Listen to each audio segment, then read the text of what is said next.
After my wife Margaret died, I decided to sell her lake house. She'd bought it 30 years ago with money she inherited from her mother, a small cabin on Cedar Lake, about 40 minutes north of Milwaukee. I couldn't bear to go there alone. Too many memories. The realtor called me on a Wednesday morning while I was having breakfast. His voice sounded strange. "Mr. Carter, I need you to come up here. We found something in the basement behind the water heater. A hidden room. You should see this yourself. And Mr. Carter, bring your daughters." When I arrived 3 hours later, there was a steel door behind a false wall. I was not prepared for what was inside. Before I tell you what we found, let me know where you're watching from and what time it is where you are right now. 8 months earlier, Margaret had lost her battle with pancreatic cancer. She was 61. We'd been married 43 years. She worked as a bookkeeper for small businesses around Brookfield, Wisconsin. Nothing glamorous. She kept ledgers, filed taxes, caught mistakes. People trusted her because she was honest to a fault. The lake house had been her sanctuary. Every summer weekend, she'd drive up alone or with our granddaughter Lily. She said the quiet helped her think. I never questioned it. Margaret was private. I respected that. After she passed, I couldn't face the cabin. Our daughters offered to clean it out, but I kept putting it off. Finally, in March, I called Tom Hendricks, a realtor I'd known for 20 years. "Sell it as is," I told him. "I don't want to go through her things." Tom understood. He'd lost his own wife 5 years back. "I'll handle everything, Harold. You just sign the papers when we get an offer." But then came that phone call. I stood in the basement of the lake house, staring at a door I never knew existed. Tom had moved the old water heater to check for leaks. Behind it, the wall panel came loose too easily. He found a keypad, punched in random numbers, and called me. "Margaret never mentioned this?" Tom asked. I shook my head. My hands were trembling. The keypad glowed blue. I tried her birthday. Nothing. Our anniversary. Nothing. Then I tried Lily's birthday, our granddaughter. The lock clicked open. Inside was a small room, maybe 6 feet by 8, a desk, a filing cabinet, a laptop. And on the desk, a sealed envelope with my name written in Margaret's careful handwriting. "Harold, read this alone first, then decide what to do." I asked Tom to give me an hour. He nodded and went upstairs. I sat at her desk, surrounded by files I'd never seen, and opened the letter. "My dearest Harold," it began, "if you're reading this, the cancer won. I'm sorry I couldn't tell you while I was alive. I was afraid you wouldn't believe me, or worse, that you'd confront him before I had enough proof. Brandon is not who we think he is." My chest tightened. Brandon, our son-in-law, married to our eldest daughter Rachel for 16 years, father to our granddaughter Lily, successful real estate developer, the golden son-in-law I'd bragged about at every family gathering. 3 years ago, I discovered something while doing the books for Parkview Title Company. Someone had been filing fraudulent mortgage applications, fake buyers, inflated appraisals, forged documents, over $2.3 million stolen from lenders and home buyers across 4 counties. I kept reading, my heart pounding. The name on every fraudulent document was Emily Carter, our younger daughter. Emily. My quiet, struggling Emily, the one who'd filed bankruptcy 4 years ago, whose husband Kevin had left her, who worked as a dental hygienist and could barely afford her apartment, who'd been denied a car loan, a credit card, even a cell phone plan because her credit was destroyed. I always wondered what happened to Emily. Now I knew. Brandon used Emily's identity for everything. Her social security number, her signature forged perfectly, her name on shell companies, fake LLCs, fraudulent loan applications. If anyone investigated, Emily would be arrested first. Brandon made sure of that. The letter continued. I spent 2 years gathering evidence. I have bank records showing money flowing from these fake mortgages into Brandon's accounts. I have emails he thought he deleted, and I have a recording. I told him I was dying, that I wanted to understand before I was gone. He thought I'd take his secret to my grave. He was wrong. The USB drive is in the top drawer. Everything is there. Wire transfers, shell company registrations, the recording. The choice is yours now, Harold. Protect Emily. She's innocent. She's always been the stronger daughter, and we never saw it. I love you. I'm sorry I couldn't finish this myself. Margaret, I sat in that hidden room for an hour, unable to move. My wife had spent her final years investigating our son-in-law, while cancer ate her alive. While I talked about Brandon's new developments and Rachel's vacation photos, while I worried about Emily's bad decisions, Margaret had known the truth, and she'd carried it alone. I opened the USB drive on the laptop she'd left behind. 2 folders. Victims. Evidence. I clicked victims first. 17 subfolders. 17 families. The first file showed a young couple, Marcus and Denise Williams, ages 34 and 32, first-time homebuyers, saved for 6 years to afford a down payment on a house in Oak Creek. The house they bought had a second mortgage they never signed for, taken out by Emily Carter as a co-investor. When the payment stopped, the Williams family lost everything: foreclosure, bankruptcy, divorce. Their 3 children were now in foster care. I closed the file. I couldn't look at the other 16. Not yet. I clicked the evidence folder. Dozens of documents, bank records, emails, and 1 audio file. Recording. Brandon, final. MP3. I pressed play. Margaret's voice came through first, calm but tired. The voice of a dying woman seeking truth. Brandon, I need to ask you something before I go. About the Parkview accounts. About Emily's name on those documents. Brandon laughed. That confident, charming laugh I'd heard 1,000 times at family dinners. Margaret, you're sick. You're confused. Emily's always been a mess. Everyone knows that. I'm not confused. I've seen the wire transfers. I know the money went to you. A long pause. Then his voice changed. Harder. Colder. Fine. You want the truth?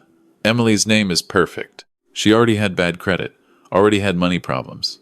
Everyone believes she's a failure. If this ever comes out, she takes the fall. Not me. You destroyed her life, Brandon. Her marriage, her credit, her relationship with her own father. She was already nothing. I just used what was there. And Harold? He laughed again. Harold thinks I'm the perfect son-in-law. He looks at Emily like she's an embarrassment. I didn't create that. I just benefited from it. Margaret's voice broke. Rachel is your wife. Emily is her sister. Rachel knows nothing, and she never will. Because you're dying, Margaret. In 3 months, this conversation never happened. I win. The recording ended. I sat in the darkness, my hands shaking.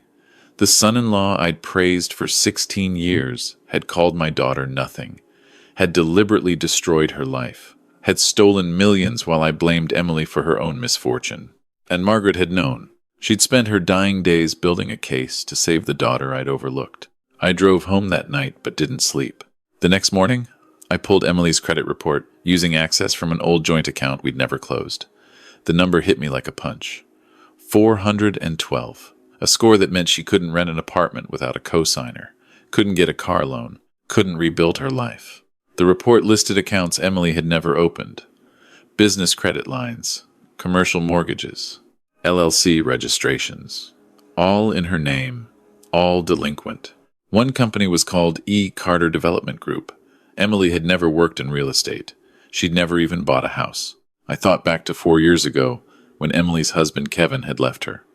She's been lying to me, Kevin had said on the phone. Secret debts, accounts I never knew about. I can't trust her anymore. We'd believed him. I'd believed him. I'd even told Emily she needed to take responsibility for her choices. My daughter had been fighting a war she didn't know existed, and I'd been on the wrong side. I spent 3 days reviewing Margaret's files, every document, every email, every piece of evidence she'd painstakingly collected while dying. On the 4th day, I drove to Milwaukee to meet Marcus Williams, the young father from the first victim file. He worked at a warehouse now, living in a 1-bedroom apartment, seeing his kids every other weekend when the foster system allowed it. Mr. Carter? He looked confused when I introduced myself. That name. My daughter's name is on the documents that ruined you, I said. But she didn't do it. Someone used her identity. I have proof, and I'm going to make this right.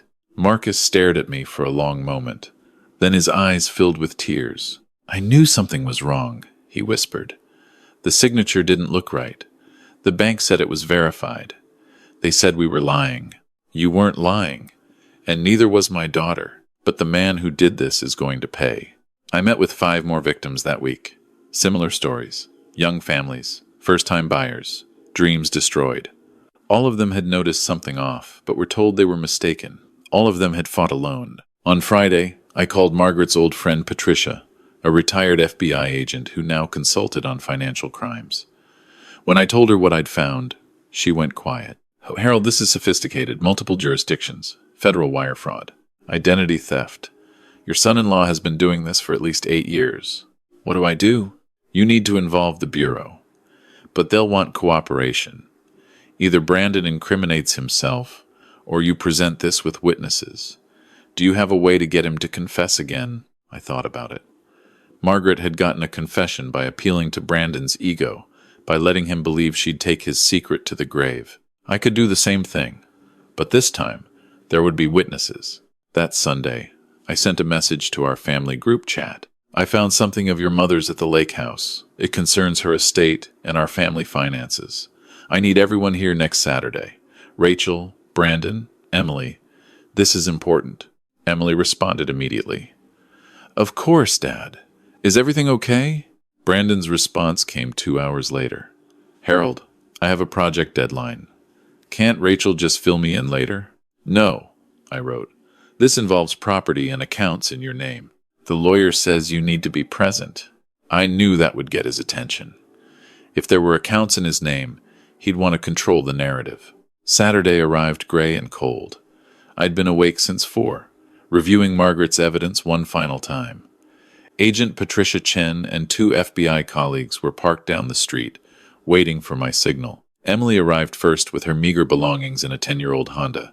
She looked tired, worn down, 38 years old and already defeated by a life she didn't understand. Then Rachel and Brandon pulled up in their Lexus SUV. Brandon wore a tailored jacket. Rachel carried Lily, our 12-year-old granddaughter, who ran to hug me immediately. "Grandpa, I missed you." I held her tight, thinking about what she was about to learn about her father. My heart broke for her, but Margaret was right. Truth mattered more than comfort. We gathered in the living room. Brandon took the largest chair, as he always did. Rachel sat beside him, oblivious. Emily sat alone near the window, making herself small as she always had around her sister's successful husband. "Thank you for coming," I began. "Your mother left something at the lake house that I need to share with you. Before she died, she discovered something about our family finances." Brandon shifted slightly. "What kind of discovery?" "She found evidence of fraud. Over $2. $3 million stolen from homebuyers and mortgage lenders over 8 years. Multiple families destroyed. 17 victims that we know of." Rachel gasped. "What? Who would do something like that?" I looked at Emily. The documents all have one name on them. Emily Carter. Emily went pale. "Dad, I don't know what you're talking about. I've never—" "I know," I said gently. "You didn't do any of it." Brandon stood up. "Harold." Clearly, Margaret was confused near the end. "The medications, the pain." She wasn't thinking clearly. "Sit down, Brandon." Something in my voice made him comply. "Your mother was clear enough to trace wire transfers, clear enough to find shell companies, clear enough to record conversations." I pulled out my phone, clear enough to get a confession. I pressed play. Brandon's voice filled the room. "Emily's name is perfect. She already had bad credit. Everyone believes she's a failure. If this ever comes out, she takes the fall. Not me." Rachel's face went white. Lily looked confused, too young to understand but old enough to sense something terrible. Emily began to cry silently. The recording continued. "Rachel knows nothing, and she never will. Because you're dying, Margaret. I win." I stopped the playback. Brandon's mask cracked. His confident smile faltered. That's out of context." Margaret misunderstood. "Out of context?" Emily stood up, shaking. "You destroyed my credit, my marriage. Kevin left because he thought I was hiding debts from him. I lost everything, Brandon. I've been living in a studio apartment, working double shifts, unable to get a loan for a used car. And it was you?" "Emily, calm down." 4 years, she continued, her voice rising. 4 years I thought I was going crazy. Accounts I didn't recognize, debts I didn't remember. I thought I was losing my mind. I went to therapy because I thought I had memory problems. And it was you?" Lily started crying. Rachel sat frozen, staring at her husband like she'd never seen him before. Brandon turned to me, his voice hardening. You can't prove anything. It's all in Emily's name. She'll be arrested, not me. No, I said.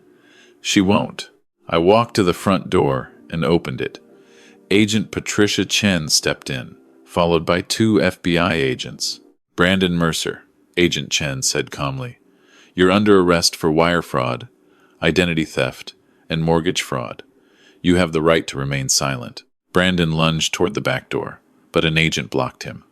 They cuffed him in my living room, in front of his daughter, his wife, and the sister-in-law whose life he'd destroyed. Harold, you can't do this, Brandon shouted as they let him out. I'm family. I looked at him one final time.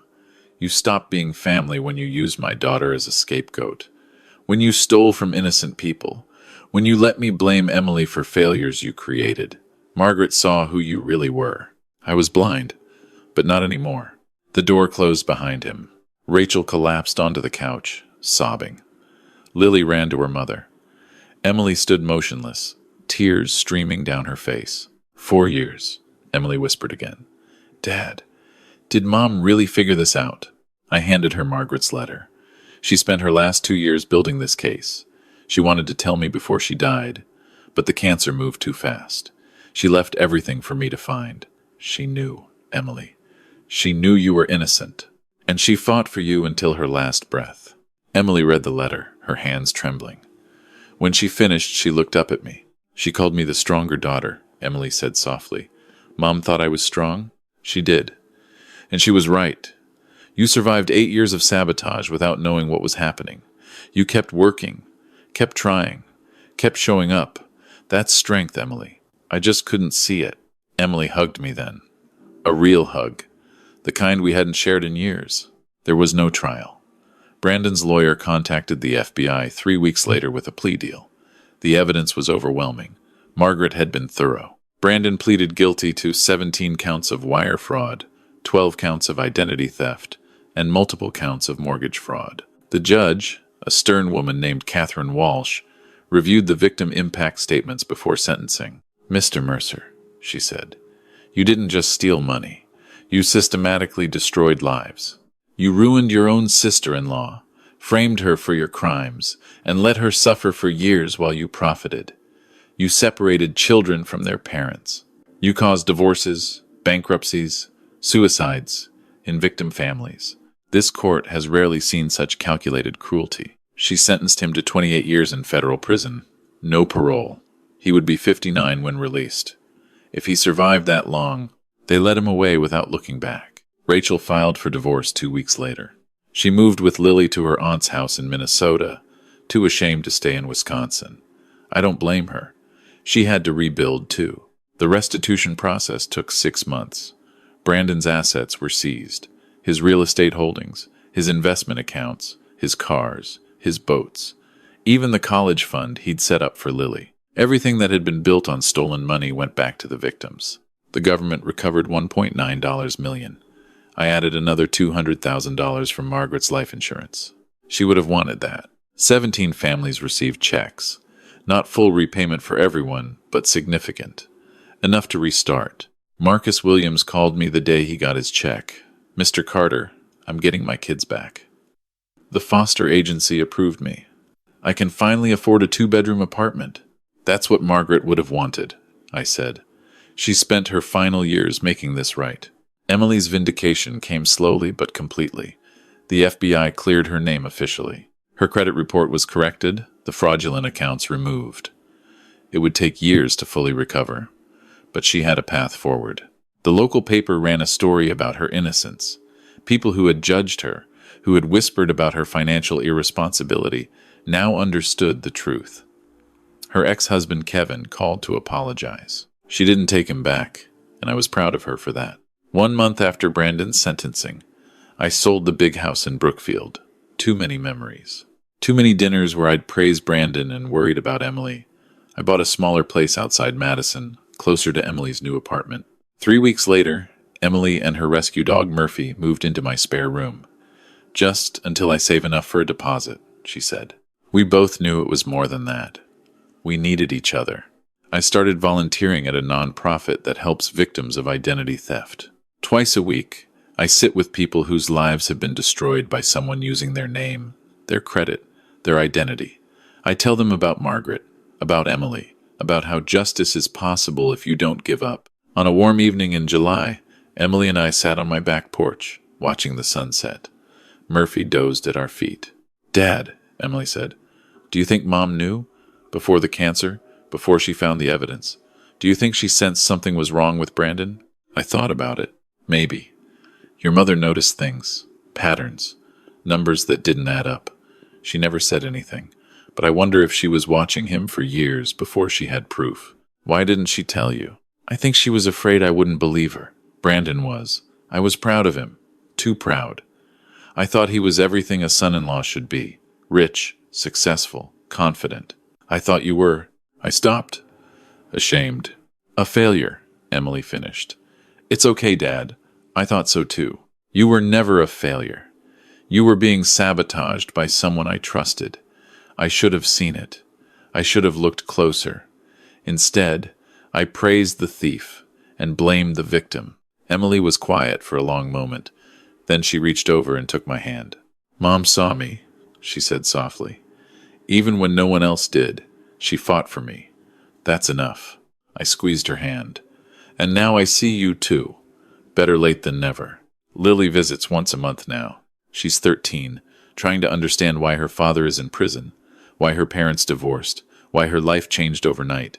I don't have all the answers, but I tell her about Margaret, about how her grandmother loved her more than anything, about how sometimes doing the right thing is harder than doing nothing. Last month, Lily asked me why Grandma kept it secret for so long.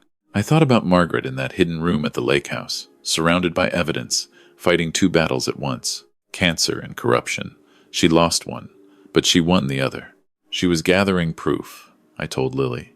She knew no one would believe her without evidence, so she spent 2 years building a case so strong that no one could deny the truth. She was protecting your Aunt Emily, and she was protecting you. From Dad? From living a lie. Your grandmother believed that truth matters more than comfort, that protecting the innocent is more important than protecting family reputation. She was the bravest person I ever knew. Lily thought about this. Then she hugged me tight. "I want to be like Grandma," she whispered. "So do I said. "Every single day. I'm 67 years old now. My wife has been gone for almost 2 years. My son-in-law is serving 28 years in federal prison. My eldest daughter is rebuilding her life in Minnesota. My youngest daughter lives in my spare room with a rescue dog named Murphy. It's not the retirement I imagined, but it's honest. And that matters more than I ever understood. Margaret taught me something in death that I failed to learn in 43 years of marriage. Don't be blind to the people right in front of you. Don't assume success means goodness. Don't let charm blind you to cruelty. And don't wait until someone is gone to see their courage." I keep Margaret's letter in a frame on my desk now. I read it every morning. Protect Emily. She's always been the stronger daughter, and we never saw it. She was right. Emily survived 8 years of invisible warfare. Lost her marriage, her credit, her confidence, her relationship with me, and she kept going, kept working, kept trying, never complained. That's strength. Real strength. Not Brandon's flashy cars and designer suits and million-dollar deals. Emily's quiet resilience in the face of unexplained disaster. Margaret saw it. I was blind, but I see it now. If you're watching this and something feels wrong in your family, trust that feeling. If someone's life doesn't make sense, if their failures seem too consistent, if the successful one seems too perfect, look closer. Margaret spent her final years uncovering a truth I should have seen myself. She died before she could finish the job, but she left me everything I needed. I just had to be brave enough to use it. What would you have done in my place? Have you ever discovered that someone you trusted was not who they seemed? Share your thoughts in the comments below. I read every one. And if this story moved you, subscribe to the channel and share it with someone who needs to hear it. Sometimes the people we overlook are the ones who deserve our respect the most. And sometimes the truth, no matter how painful, is the only thing that sets us free. God bless you all.